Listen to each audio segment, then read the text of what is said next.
Bonjour à toutes et tous et bienvenue sur le podcast de la mort et du deuil. Le podcast qui recueille témoignages et interviews d'experts pour mettre en lumière le vécu de chacun après la perte d'un être cher. Je suis Tiffany, créatrice de ce podcast et accompagnante professionnelle du deuil. Je réalise ces épisodes aux côtés d'Elsa, en charge de la technique. Vous trouverez plus d'infos sur nos activités respectives dans le descriptif de cet épisode.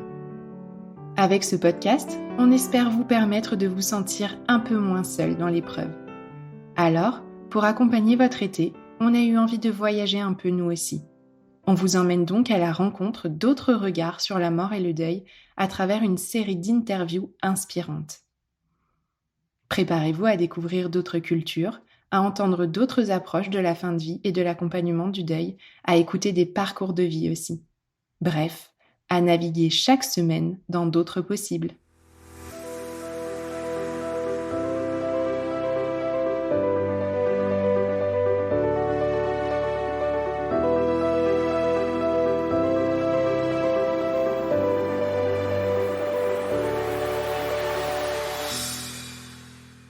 L'invité que j'accueille aujourd'hui à mon micro a une drôle de vie.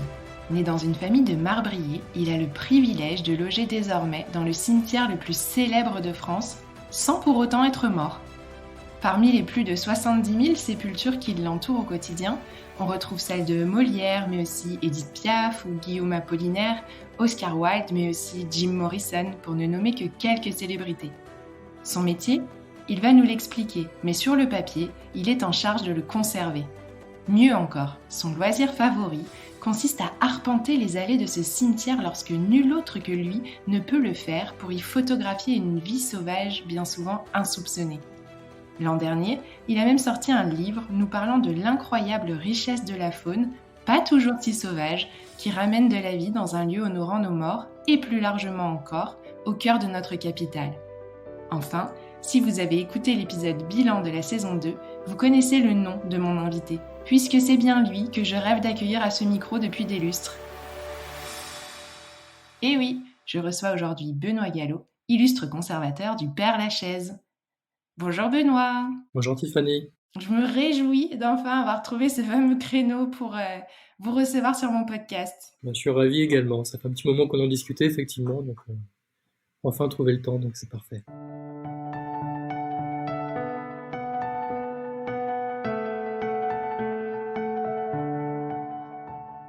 Comme vous avez l'habitude de nous partager des posts non dénués d'humour, j'ai voulu vous proposer un début d'épisode un peu original où nous allons commencer par un portrait chinois. Très bien, je vous écoute. Alors, si vous étiez l'un des monuments du Père-Lachaise, lequel seriez-vous ? Ah là, quelle question. Je serais le monument aux morts, tout simplement, parce que j'aime bien ce très beau monument, avec beaucoup de symbolique, où on voit un couple qui va vers l'au-delà. C'est pas une tombe en particulier, c'est ça que j'aime bien au Père-Lachaise. C'est aussi un lieu en mémoire de tous les morts, ceux qui n'ont plus de famille, ceux qui n'ont plus de tombe. C'est pas forcément qu'un cimetière de VIP. Et ce monument-là, je l'aime bien, puis il est très beau en plus. Si vous étiez l'un des défunts du Père-Lachaise, lequel seriez-vous ? Un que j'admire beaucoup, forcément. C'est difficile comme question. Je sais pas, je dirais Oscar Wilde. Allez, soyons fous.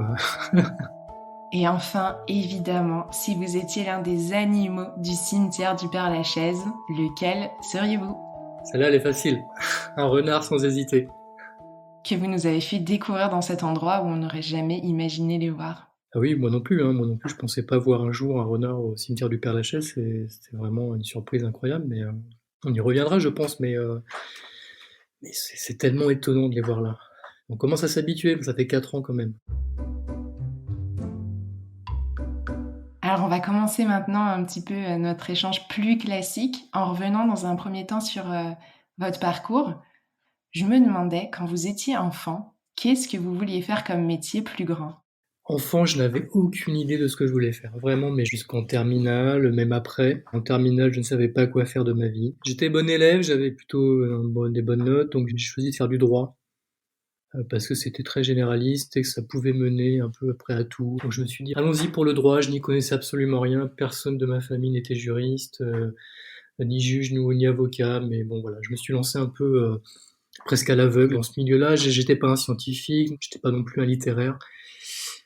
Donc voilà, cette filière semblait me correspondre, donc j'y suis allé, j'ai fait 5 ans de droit, sans savoir vraiment quoi faire au final. C'est toujours bizarre, hein. Mais je voulais pas être avocat, j'avais fait des stages dans des cabinets d'avocats, je me sentais pas forcément à ma place, et j'aimais bien le milieu de l'entreprise.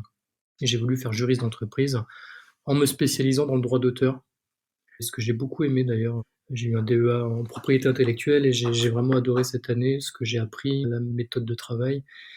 Mais voilà, après j'ai découvert la dure réalité du monde de l'entreprise où c'était pas forcément intéressant tous les jours, donc je me sentais pas non plus vraiment totalement à ma place.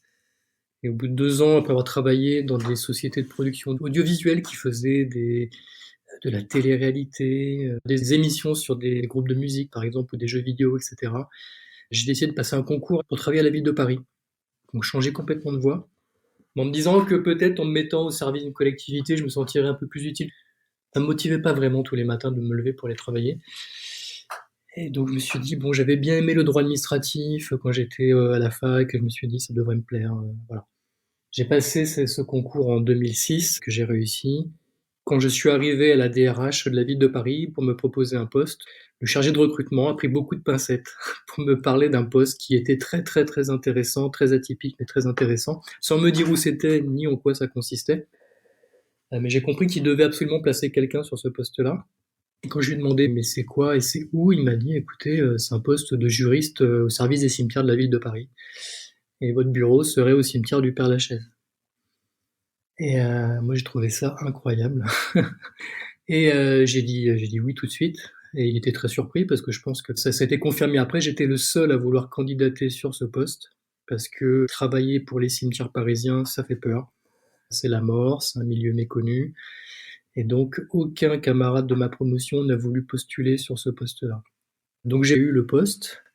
Et c'est comme ça que je suis rentré à la ville de Paris, au service des cimetières, en travaillant au bureau des concessions, qui est un peu le service juridique des 20 cimetières parisiens.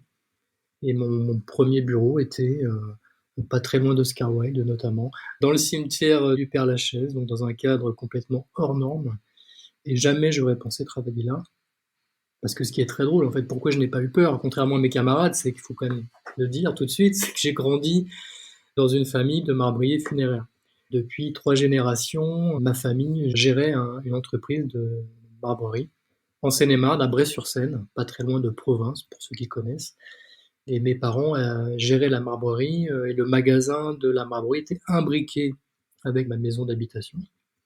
Et dans mon jardin, il y avait un showroom de tombes. Donc je côtoyais déjà des tombes. Alors, il n'y avait pas de mort pour le coup. Mais comme mes parents recevaient des clients, ils leur montraient des tombes qui étaient exposées dans notre jardin pour que les clients puissent choisir le modèle qui leur convenait. Donc moi j'avais déjà l'habitude de côtoyer le milieu funéraire, d'entendre mes parents parler d'enterrement, de mort, de cercueil. Forcément, quand la ville de Paris m'a proposé de rejoindre le service des cimetières, j'ai vu un clin d'œil du destin. Enfin, j'ai pas voulu reprendre l'entreprise de mes parents. Je voyais leur métier, la dureté de leur métier, je voulais faire autre chose. Le destin m'a rattrapé, m'a remis dans le funéraire, donc pour moi c'était parfait en fait. Et quel destin! Et du coup, ça, c'était vos premiers pas dans les cimetières parisiens. Et ensuite, il me semble que vous avez eu tout un parcours aussi dans différents cimetières. Oui, ça fait depuis 2006 que je suis au service des cimetières de la ville de Paris. J'ai fait 3 postes. Donc le premier au bureau des concessions pendant 4 ans, très formateur puisque j'ai appris le droit funéraire, j'ai appris à recevoir des familles qui étaient endeuillées, j'ai appris à encadrer du personnel également, ce qui était nouveau pour moi. Et en 2010, on m'a proposé de prendre la tête du cimetière parisien d'Ivry-sur-Seine, donc un cimetière qui est dans le Val-de-Marne, sur la commune d'Ivry-sur-Seine, mais un cimetière qui appartient à la ville de Paris. La ville de Paris a 20 cimetières, dont 6 cimetières extramuros. Et celui d'Ivry en fait partie, c'est un cimetière de taille importante puisqu'il fait 28 hectares. Et c'est là où j'ai fait mes premiers pas en tant que conservateur. Donc là, c'est un métier complètement nouveau puisque là, on gère un site. Il y a toujours du droit, il y a toujours de l'administratif, mais on gère des équipes qui travaillent, elles, sur le terrain, des cantonniers qui vont gérer l'entretien du cimetière, des agents de surveillance, des fossoyeurs, et des personnels administratifs. Donc là, je me suis mis à encadrer plus d'une quarantaine d'agents, et puis à apprendre à gérer un cimetière, ce qui est vraiment passionnant. On reviendra peut-être sur le métier plus en détail, mais il y a plein de facettes C'est très riche. Et j'ai vraiment adoré ces 8 ans au cimetière parisien d'Ivry où j'ai pu faire évoluer des choses, proposer des nouveaux équipements aux familles. Parce qu'on réfléchit sur le funéraire, on réfléchit également au deuil, on réfléchit à comment on va accompagner les familles dans cette phase qui est très difficile, qu'est-ce qu'on peut leur proposer comme équipement pour les aider. J'ai trouvé ça vraiment très riche et passionnant.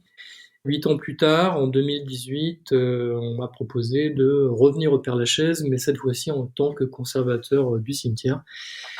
Et là, c'est encore un autre métier. Alors, s'il y a le métier de conservateur, forcément le même que celui que je faisais à Ivry, mais c'est vrai qu'au Père-Lachaise, c'est un site hors norme, j'ai déjà dit, mais il y a une dimension patrimoniale, historique, touristique très forte, dans des nouveaux aspects que je ne gérais pas dans mon ancien cimetière, que j'ai dû également apprendre. Donc c'est aussi un poste très très passionnant et voilà, je suis très heureux dans les cimetières parisiens.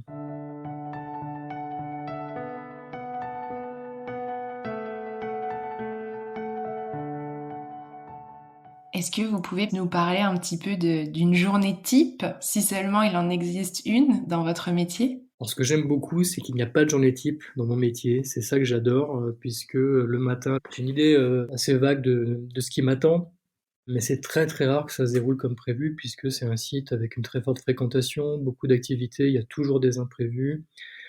On s'ennuie jamais.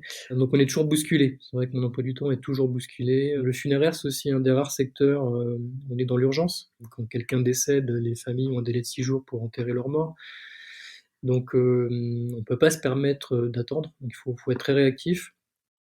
Et après, au Père-Lachaise, ben, vous pouvez avoir un arbre qui va tomber, un touriste qui va se blesser, un problème sur un convoi funéraire parce qu'on a plein de vieilles sépultures avec des caveaux en très mauvais état.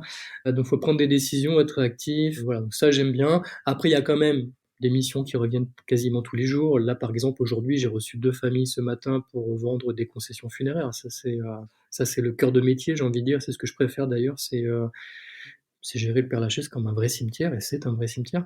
Mais voilà, c'est recevoir des familles endeuillées, leur proposer une concession, puisqu'il y a encore un peu de place au Père-Lachaise. Contrairement à une idée très répandue, je vends entre 2 et 3 terrains par semaine. J'ai ce contact avec les familles que j'aime beaucoup, et même dans un moment difficile, puisqu'elles viennent de perdre un proche, c'est ce que je préfère dans ce métier-là, c'est les accompagner à travers ce deuil pour qu'elles puissent organiser les obsèques le plus rapidement possible. Gérer les terrains, les concessions, reprendre des concessions, délivrer de nouvelles concessions, ça c'est quand même mon cœur de métier et ça j'aime beaucoup. Après, il y a les aspects management. Père-Lachaise, il y a plus de 80 personnes qui travaillent, donc forcément, on passe beaucoup de temps à faire un peu de RH, des recrutements, des évaluations, des plans de formation, enfin des choses très administratives et très classiques qu'on retrouve dans toutes les administrations. Et après, il y a la dimension également au site. Moi, j'aime beaucoup, c'est déterminer avec mes équipes comment entretenir le cimetière, comment aménager une division. Quand on va faire des reprises, on va peut-être planter des arbres, mettre un arbuste, une petite haie, mettre un banc. Nos décisions vont impacter l'aspect du cimetière. Et donc ça, on passe pas mal de temps tous les jours à gérer cet aspect-là. Et puis après, il y a les à côté, donc ça peut être organiser une cérémonie. Il y a beaucoup de cérémonies commémoratives, il y a beaucoup de monuments commémoratifs, donc ça peut être des relations avec des ambassades, des associations, pour caler une cérémonie en hommage à un défunt. Vous avez également les tournages de films. Le Père-Lachaise est aussi connu pour ça. Dans de nombreux films, vous voyez des scènes qui se déroulent au Père-Lachaise, donc on est très sollicité également. On refuse beaucoup de tournages, mais il y en a quand même quelques-uns qui ont lieu au Père-Lachaise. Et là, c'est beaucoup de préparation en amont, parce que quand vous avez des équipes qui viennent avec 40 techniciens, une vingtaine d'acteurs et 10 camions, il faut faire en sorte que cette activité cinématographique ne perturbe pas l'activité funéraire, qui reste prioritaire, donc c'est priorité aux enterrements. Et voilà, donc tout ça, c'est des aspects, c'est les grandes lignes. Après, voilà, c'est très dur de définir une journée type. Vous l'avez un petit peu abordé et je crois que c'est une partie de votre métier qui vous tient à cœur aussi. Depuis l'année dernière, si j'ai bien suivi ce que vous nous dites sur les réseaux, les cimetières n'ont plus le droit d'utiliser des produits phytosanitaires. Et ça fait aussi partie d'un engagement pour vous, dont vous pouvez peut-être nous dire quelques mots. Bien sûr, ça c'est depuis 2015 que la ville de Paris a décidé d'arrêter les produits phytosanitaires et depuis 2022, c'est au niveau national, il y a une loi qui interdit les communes d'utiliser des produits phytosanitaires pour l'entretien de leurs cimetières.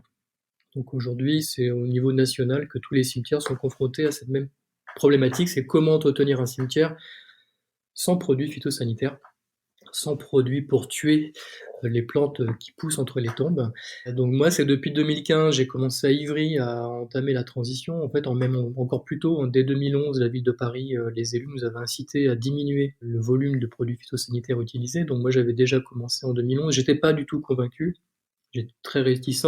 Parce que j'étais gestionnaire de cimetière, jeune conservateur, et moi j'avais cette approche très française du cimetière très minéral où rien ne pousse dans les allées, et s'il y a de la végétation, c'est que c'est mal entretenu, et c'est même un manque de respect dû aux morts. Donc j'avais vraiment cette vision-là, et je l'ai plutôt fait à reculons dans ma première expérience. Mais très vite, avec mes équipes, on a quand même joué le jeu, et on a vu que voilà, quand même une division où il y a de l'herbe qui va pousser, des jolies fleurs, un peu de couleur, tout de suite, ça donnait un aspect moins triste, plus apaisant.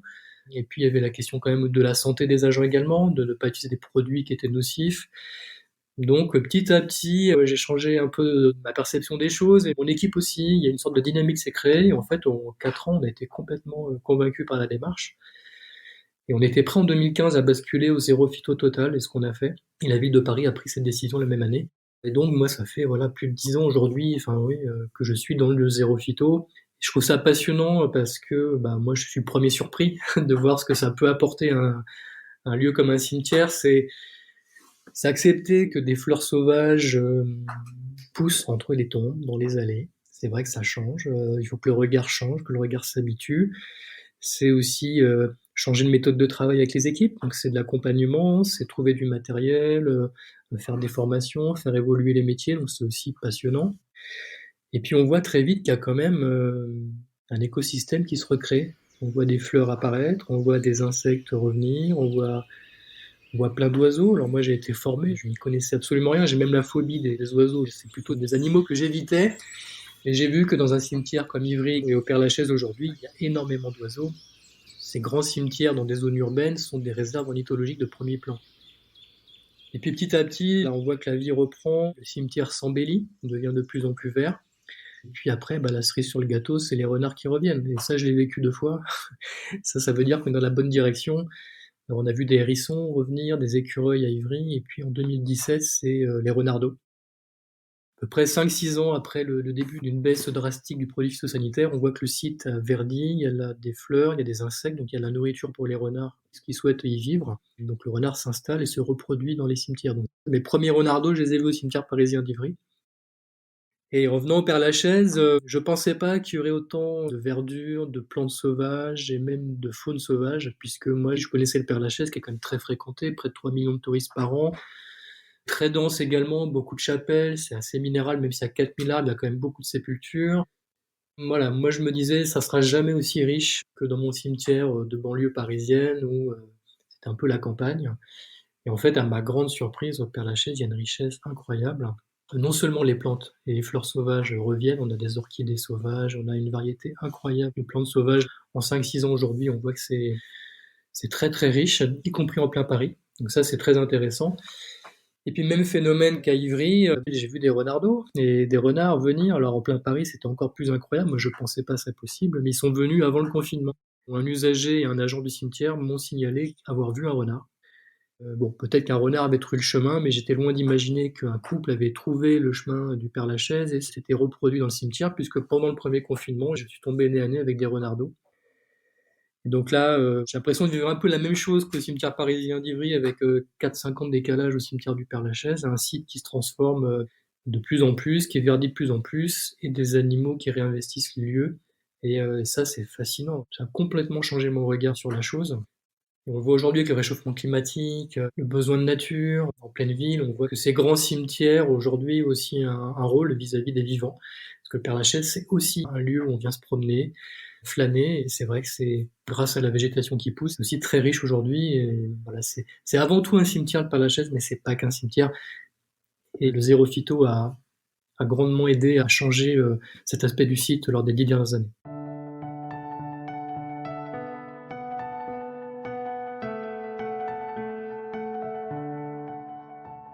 Qu'est-ce qui vous a donné cette idée de partager des photos de justement cette vie animalière au sein du cimetière? En fait, quand on travaille dans le funéraire, quand vous annoncez votre métier à des gens qui ne vous connaissent pas, il y a 2 types de réactions. Il y a ceux qui vous parlent plus de la soirée, et il y a ceux que ça intrigue et qui vous posent des tonnes de questions qu'ils ne peuvent poser à personne d'autre. Voilà, donc ça fascine, en même temps ça fait peur.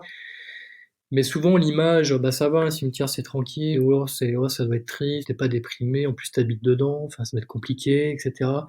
En fait, quand j'ai vu moi toute cette vie réinvestir les allées du cimetière, les animaux, la richesse, je voulais montrer cet aspect-là. Je me suis dit si moi mon regard avait pu changer à celui des autres, si je leur montrais que on était loin des a priori, des idées reçues, peut-être que leur regard allait changer également. Donc c'est là, je vais commencer à me prendre au jeu, j'ai commencé à photographier des chats, des insectes, des allées enherbées, puis je ne sais pas trop quoi faire de ces photos-là, et mon épouse m'a suggéré de faire un compte Instagram, donc je me suis dit, tiens, pourquoi pas. Et le compte La vie au cimetière est parti de là.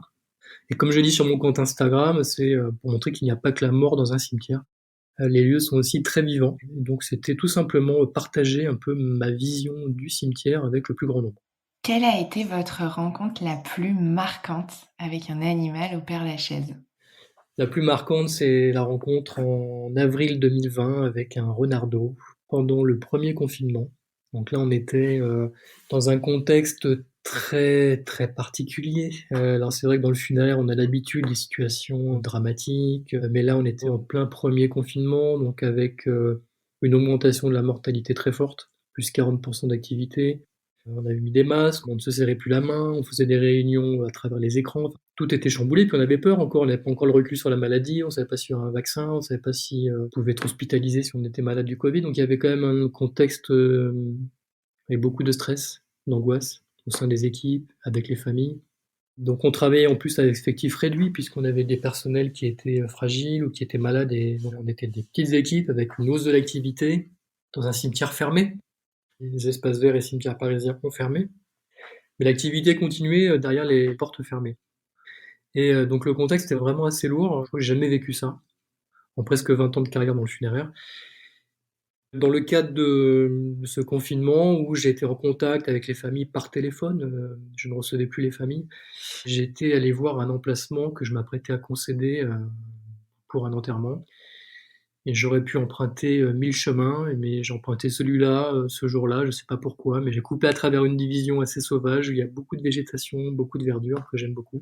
Et j'ai entendu un bruit sur ma droite, dans les herbes hautes. Il n'y avait pas de fauche, il n'y avait pas d'agent d'entretien à ce moment-là. Je pensais que c'était un chat. Et en fait, quand j'ai tourné la tête, j'ai vu un renardeau, un tout petit, vraiment, il devait sortir depuis quelques jours du terrier. Et ça, je m'en rappellerai toujours parce que voir un renardeau en plein Père-Lachaise, je m'y attendais absolument pas. Et là, j'étais ravi et ça a fait du bien. Et c'était à l'époque où on parlait du retour des animaux dans les villes. Donc, le renardeau du Père-Lachaise a fait son entrée dans la liste des animaux qui réintégraient les villes. Et ça, du coup, on a parlé un peu d'autre chose. On continuait de parler beaucoup des morts et des enterrements tous les jours. On a aussi vu le Père-Lachaise sous un nouvel angle et on a pris conscience que le cimetière changeait et que grâce à l'arrêt des produits phytosanitaires, et ben celui-ci devenait une terre d'accueil pour une famille de renards. Et ça a fait beaucoup de bien. Donc c'est une rencontre vraiment marquante et je m'en souviendrai toute ma vie. Puis il y a quelque chose en nous de l'enfant qu'on était qui d'un seul coup se réanime quand on tombe face à face avec un petit animal comme ça. Et on s'émerveille. C'est ça qui est fascinant, c'est que j'ai jamais vu autant d'animaux sauvages depuis que je gère des cimetières. En fait, c'est là où j'ai vu des chouettes hulottes, des écureuils, des hérissons, tout un tas d'oiseaux et maintenant des renards, qui est un animal que je n'avais jamais vu de ma vie en fait, à part peut-être dans un zoo, ou, voilà, mais que j'avais l'habitude, comme vous disiez, de lire dans les histoires de mes enfants ou dans Le Petit Prince qu'on a tous lu. Enfin voilà, c'est un animal qui est entouré de mystères, c'est un animal sacré, mais qu'on connaît très mal en fait. Et en fait, là, j'ai la chance de le découvrir, de les observer, de les voir se reproduire chaque année. Et c'est vrai qu'il y a. Et ça, je m'en lasse pas. Je m'en lasse pas parce que peut-être qu'un jour ils quitteront le Père Lachaise, je sais pas. En tout cas, ils ont l'air de s'y plaire, hein, ça fait 4 ans. Mais c'est vrai que pour moi, c'est une chance de pouvoir les voir de si près, de les observer dans un endroit où on les laisse tranquilles, surtout, ce qui est pas le cas partout en France, mais ici, ils ne risquent rien. Ils ont 43 hectares en plein Paris. De 18h à la fermeture jusqu'à 8h le lendemain matin, il n'y a aucun humain dans le Père-Lachaise, sauf moi des fois avec mon appareil. Mais ils ont 43 hectares pour eux et personne ne les embête et c'est tant mieux d'ailleurs.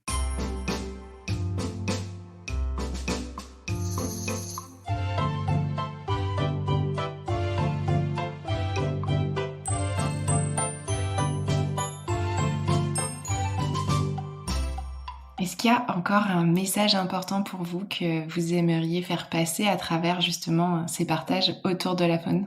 J'ai envie d'inviter les gens déjà à aller dans les cimetières. En tout cas, le retour que j'ai en partageant les photos, le compte Instagram, la sortie de mon livre, qui me touche le plus, ce sont ceux des familles qui ont une tombe au Père-Lachaise. Parce qu'au départ, je me disais, bon, moi je trouve ça adorable, j'adore cet aspect du cimetière, mais comment les familles vont percevoir la présence d'animaux sauvages, des fleurs sauvages, autant d'insectes. J'ai rencontré plein de gens, j'ai rencontré des familles, en fait, beaucoup me disent que ces photos-là les aident à venir au cimetière, en fait, à voir le cimetière différemment, d'une autre façon, c'est moins glauque, c'est plus apaisant, et du coup, elles viennent moins à reculons sur la tombe de leurs proches pour les entretenir, et ça, c'est les messages qui me touchent le plus. En fait, de savoir que leurs défunts sont entourés d'un lieu où il y a plein de vie, bah, ça les aide, j'ai l'impression, à faire leur deuil. Donc c'est pas simplement mignon d'avoir des renards ou des oiseaux ou des plantes sauvages dans les allées, j'ai l'impression que ça a une vraie utilité auprès des endeuillés. Et d'ailleurs, les gens, maintenant, quand je vends des concessions, souvent ils me parlent des renards, parce que tout le monde sait qu'il y a des renards au Père-Lachaise, donc j'ai l'impression que ça, voilà, ça apporte quelque chose en plus aux familles, donc ça c'est vraiment bien. C'est pas simplement pour dire c'est bien, il y a des animaux, c'est même utile pour les familles. Donc ça c'est très bien, et puis j'ai envie de dire à ceux qui n'ont pas de concession Père-Lachaise, et qui ne sont pas parisiens non plus, d'aller flâner dans les cimetières, parce que les cimetières c'est des lieux incroyables. Pour moi c'est pas des lieux déprimants, ce sont des lieux apaisants, on peut se livrer à l'introspection, on peut méditer, on peut aussi penser différemment, parce que c'est sûr qu'on voit des tombes, donc on pense forcément à cette chose inéluctable qui nous arrivera à tous. Ce sont des lieux où on peut s'intéresser à l'histoire. Chaque tombe, c'est une petite histoire, donc en creusant, il y a le plaisir d'apprendre. Dans tous les cimetières de France, il y a des personnalités, il y a des gens qui ont eu un rôle historique. Ça, c'est les gens qui adorent flâner dans les cimetières, passent des heures à rechercher qui étaient ce défunt-là, et du coup, c'est le plaisir d'apprendre, d'enrichir leurs connaissances. Il y a également un côté un peu jeu de piste, un côté ludique quand on vient au cimetière rechercher les tombes des personnalités. Au Père-Lachaise, moi je vois les touristes tous les jours avec leur plan ou leur téléphone en train de chercher la tombe de Jim Morrison. Donc en fait c'est un petit côté ludique, voilà, c'est pas déprimant. Moi quand je vais en vacances, je visite les cimetières et je vois toujours des choses étonnantes, des épitaphes drôles, parfois des animaux également. Ça dit beaucoup sur la localité où on se trouve. Mais voilà, non, allez dans les cimetières, flânez, vous verrez des choses passionnantes, intéressantes. Et si vous venez à Paris, venez bien sûr au Père-Lachaise. Bon, je crois qu'il n'y a rien de mieux pour terminer notre entretien que ces mots-là. Merci beaucoup, Benoît. Je suis vraiment ravie qu'on ait pu avoir cet échange et je serais ravie de le partager à mes auditeurs. Merci beaucoup, Tiffany. J'espère que ça leur plaira.